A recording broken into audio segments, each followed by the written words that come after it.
महत्त्वाच्या बातम्या. प्रायोजक पुष्कराज रागी डिलाइट्स, महाराष्ट्राचं लाडकं आणि नंबर 1 नाचणी सत्व.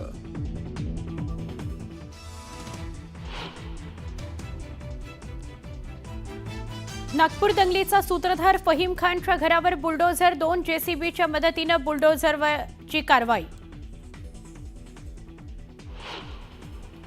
स्टँडअप कॉमेडियन कुणाल कामराचे एकनाथ शिंदेंविरोधात आक्षेपार्ह गाणं. संतप्त शिवसैनिकांकडून कुणाल कामराच्या शोच्या सेटची तोडफोड. कामराने तातडीने माफी मागावी म्हणत शिवसैनिक आक्रमक.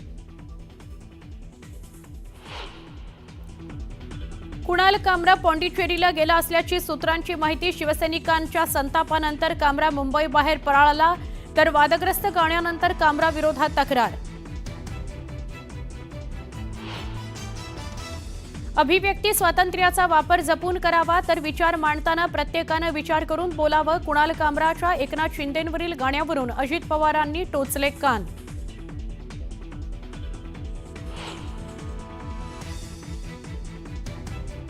कुणाल कामराने बोलताना भान राखायला हवं, तर लोकेशन ट्रेस करण्याचं काम सुरू. अभिव्यक्ती स्वातंत्र्याचा असा गैरवापर योग्य नाही म्हणत योगेश कदमांचा हल्लाबोल.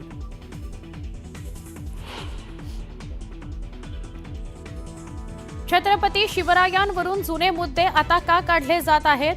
आपल्या समोर आज अनेक महत्त्वाचे मुद्दे, अशा या प्रश्नांना आता महत्त्व देण्याची गरज नाही.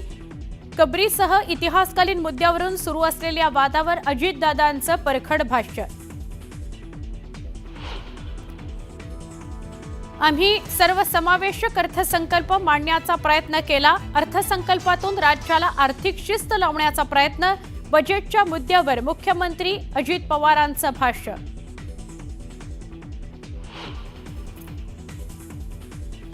रायगडावरून वाघ्या कुत्र्याची समाधी हटवा. समाधीबाबत ऐतिहासिक संदर्भ पुरावे नाहीत.